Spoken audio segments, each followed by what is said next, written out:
Fáilte, welcome. In this video, we are going to have a look at a glossary of Irish and English terms that author and translator Morgan Daimler has put together.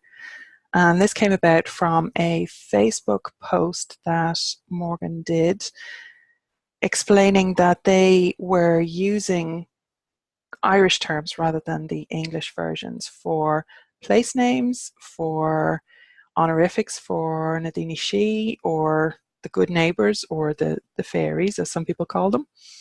And that if anybody wanted to know what they meant or was confused by it, that they should just ask Morgan.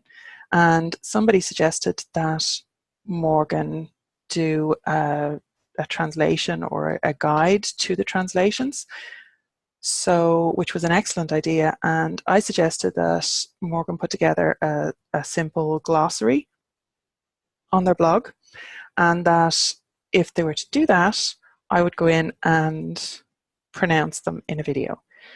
So I will give the usual disclaimers that my pronunciation is bog standard Irish school, not even very clever secondary school level Irish pronunciation. And I'm making an attempt and an effort at these pronunciations, but so my dialect would be mostly Connacht, and different dialects would pronounce things in different ways. So you do have to bear that in mind when you are listening to the pronunciations. What I will say though is the way that I pronounce things would be just as valid as the way somebody from Ulster or with a strong Munster dialect would pronounce things. So it's one way to do it at least. So I'm going to share the screen and you will see the blog. And what I'm going to do is go through. So I think I can, let me just see. Yeah. Okay, so you should be able to see my mouse moving around anyway as a little pointer on the screen.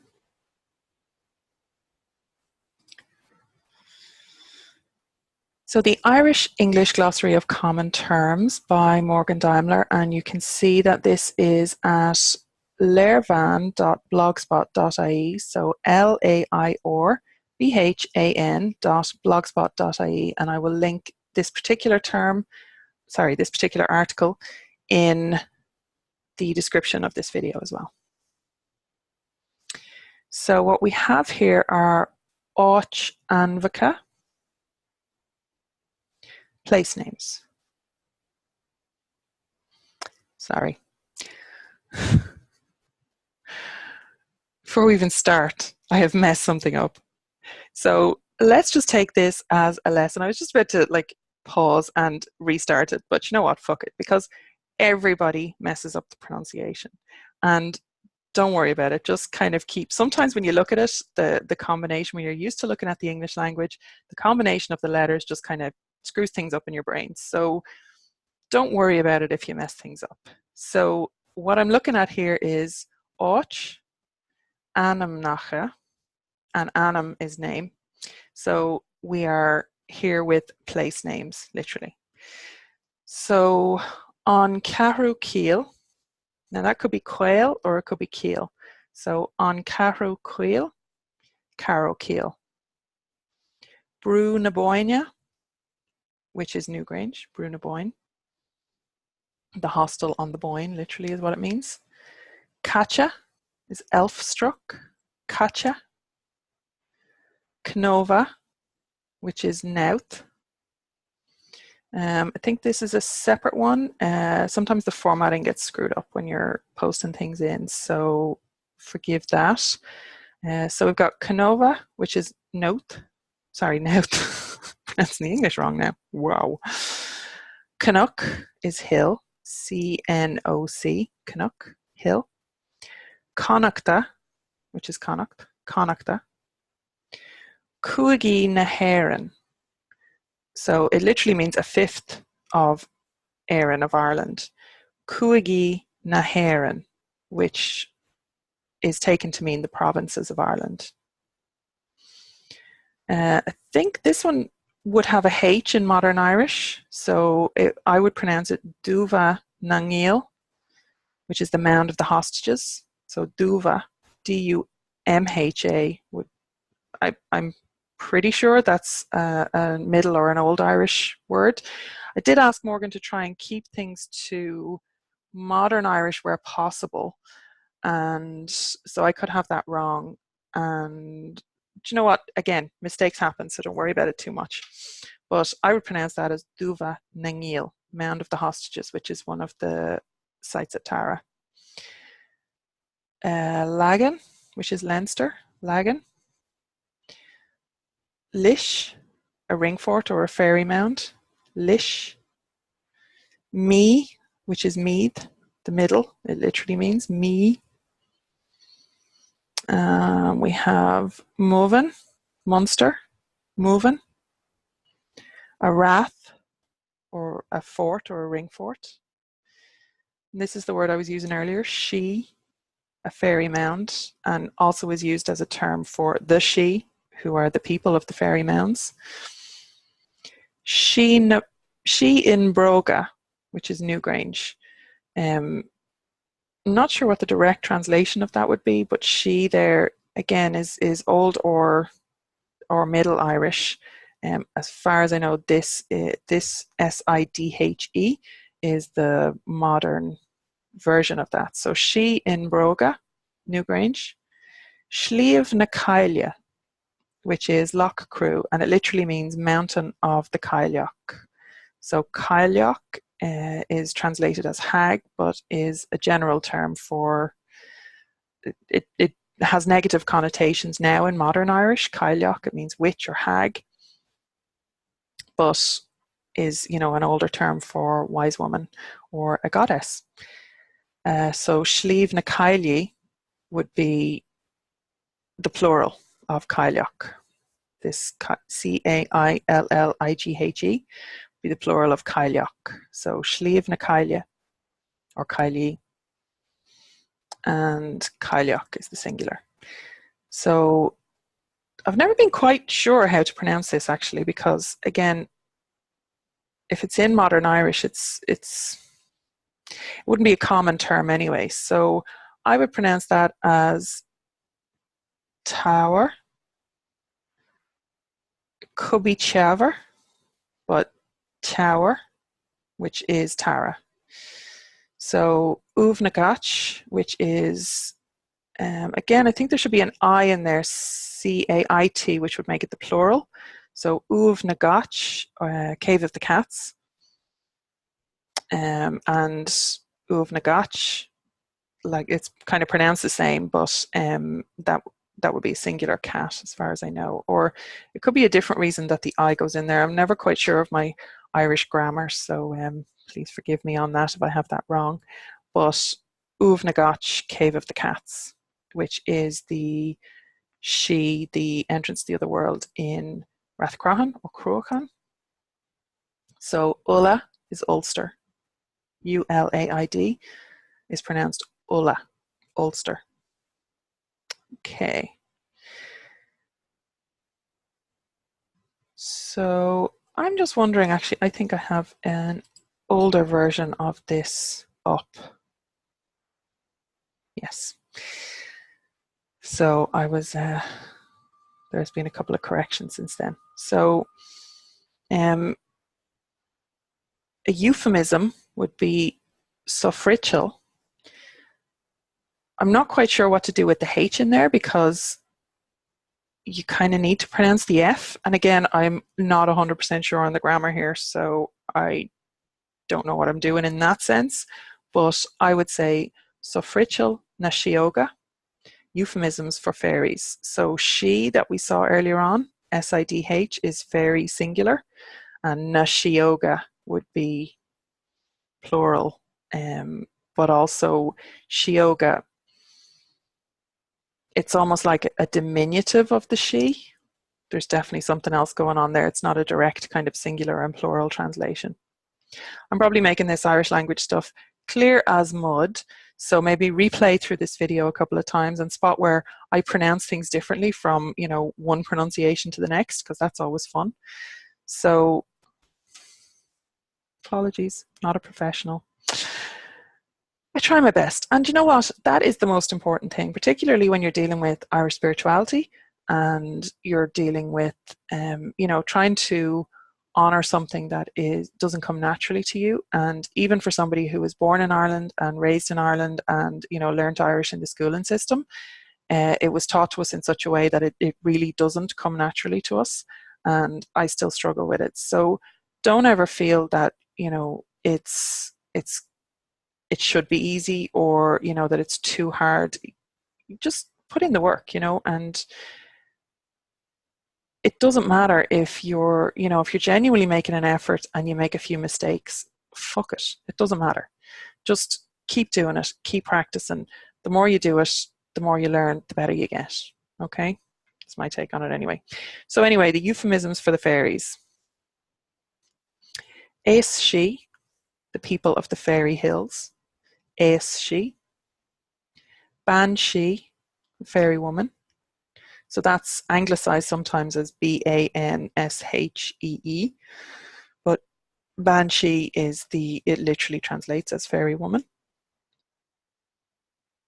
or woman of the fairy mounds, maybe. Dini Ella, the other people or the other crowd. Dini Maha, the good people. Dini She, people of the fairy hills.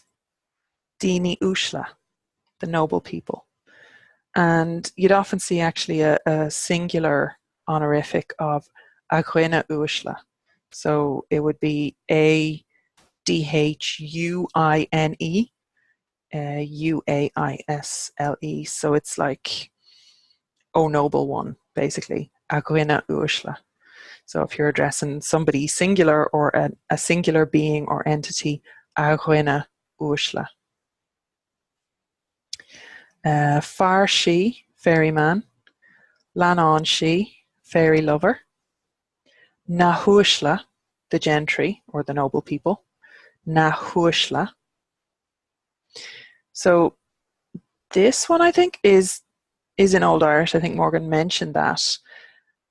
But its pronunciation will probably be similar. So if anybody pronounces Old Irish and I'm getting it wrong, please let me know. But tuagincha is how I would pronounce that. So tuagincha. And you'll see the GHs, it kind of makes it's not a hard sound, it's, I'll just say it again, shall I? Tuagincha. It's kind of like a drag on the G. Grincha. That was probably a very attractive face to be making on camera. Oops. It literally means northwards people, and there's another reference to that down below, so that'll become a little bit more clear. So this very complicated looking word is from Gnehach. So there's a H in there, but Gnethacheach. So Gnehach means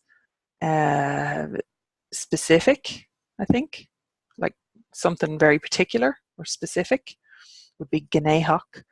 So go hill Gnehach is basically saying that it's like being non-specific.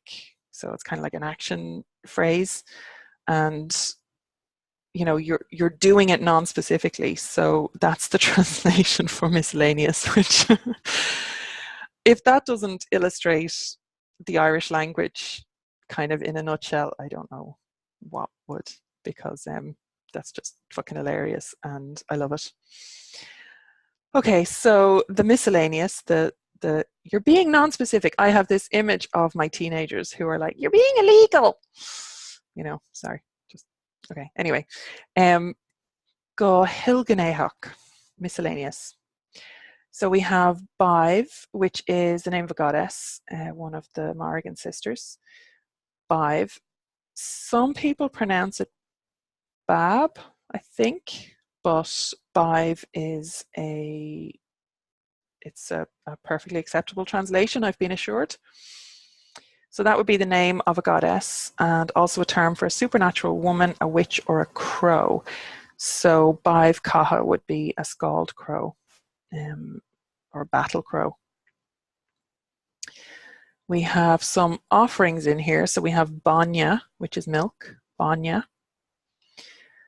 Banrian is a queen. And again, I think these should be separated out. So Banrian literally means queen. It means female king, effectively woman king.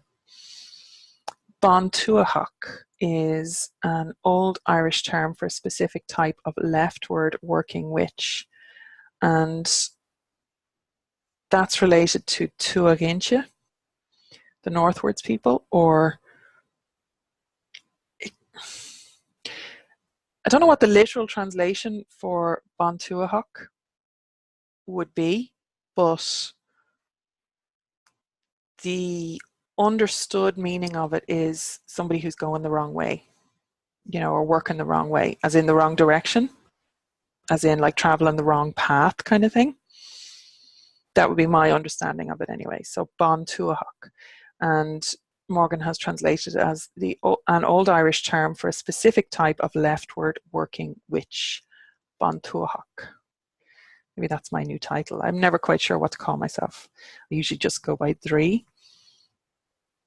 But maybe I should adopt the Bon Tuathac title, or description rather. Bonfassa, which is a wise woman, not me. Bonfassa, or Bonfassa. Either way, Ban, usually, just Bonfassa. Cailleach, which we've looked at earlier on, up at Sliabh na Caille. So Cailleach, it's the name of a goddess, but also means crone, hag, or witch. So Conriacht, now she's translated that as werewolf. I haven't actually come across that one before. I think, Fuela is the word I have for werewolf, but I think that might actually just be an old Irish word for wolf, Fuel. Yeah, Fuel is an old Irish word for wolf, so Fuela would be wolfish, or of the wolf, or again, I don't know what the literal translation, but that's what I would have called a werewolf. But obviously there is a different term for it, so Conriacht, werewolf. Deha, which is gods, plural, Deha. So we have D-E father I-T-H-E, and you'll see I have another video that I have put together some greetings, some non-Christianized greetings for pagans, because the way that we greet each other in standard Irish is Diagwich, which is God be with you, and the response to that is Dias Mórrígan, which is God and Mary be with you. So obviously that's very Catholicized, and we don't really have another, I mean, we say hi or well or whatever, but so Deha Gwich would be God's be with you. My personal one, as you'll see in the other video, which I'll link in the description below, my other personal favorite is Do Yeha Gwich, which means your gods be with you, or go with you, or may your gods be with you. So I just personally, I haven't really heard anybody else saying that, or maybe they will now that I've put it in a video on YouTube, but Do Yeha Gwich is may your gods go with you. And it just seems a little bit more kind of respectful, but also you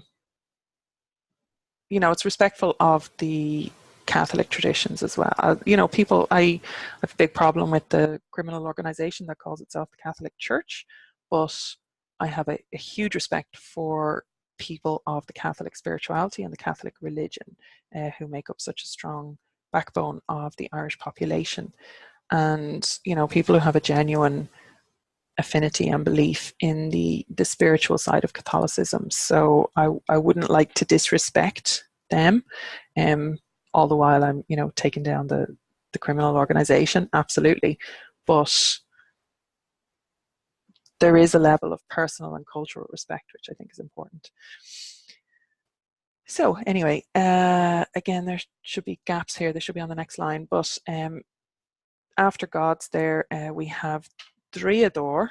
This one here, Driador, D-R-A-I, Fada, O-D, O Fada Ior, which means, it translates literally as wizard or enchanter. But again, those are kind of modern translations, modern versions. It's a user of magic, basically, Driador. But again, in a kind of a modern way, where the original term that comes from is Drí. And Drí, in Old Irish, Drí was a standalone term for a druid, or, you know, a magic user generally. Draocht is magic, which isn't here on the list, but is where this comes from. So Morgan has put in Gaeilge, which is the Irish language, and I feel, I'm not sure if this was on purpose, but I feel like this is the perfect opening for reminding people that we don't call it Gaelic. Nobody, like literally nobody I've ever met in Ireland who speaks the language calls it Gaelic. Okay, just don't do it. Gaeilge is the term for Irish in Irish. It means the Irish language, and otherwise we just call it Irish. Okay, so please do that. Don't do the other thing. Okay.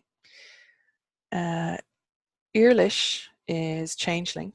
I presume that's an I rather than an L. Eirlish. I'm not familiar with that term, but changeling is that wonderful thing where the she come in and steal your baby and leave you with a she in its place. Look it up. There's loads of stories. If you're not already familiar, of course. We have another offering here. So we have im, which is butter. And our Morgan does love their butter offerings. So im. We have Pishog, which is a charm spell, but also a superstition. So Pishog or Pishogra or Pishogok. You'll see those terms in the folklore archives and records. So Pishog is how you pronounce P-I-S-E-O-G. Pishog. Rí is a king. And again, that's back to Banrian, would be a lady king, basically. So Rí. She Guiha, the fairy wind. That's She Guiha. Slua She, which is the fairy host. Slua She. Taivsha, which is a ghost or a spectre or a phantom. Taivsha. And Thromli, which kind of means heavy sleep, if I am translating that, or heavy lying, as in like lying down. So it is the term for incubus or nightmare. Thromli. So hopefully that was helpful to you, and we can, I will, like I said, I will link the other translation videos which are in on the YouTube, and I will link you to this and to Morgan's blog, and also to my mailing list if you want to join, because there is lots of Irish connection stuff that you haven't discovered yet, and I give a lot of it out through my mailing list completely free. So please do join up. There will be a link in the description down below. Okay, slán.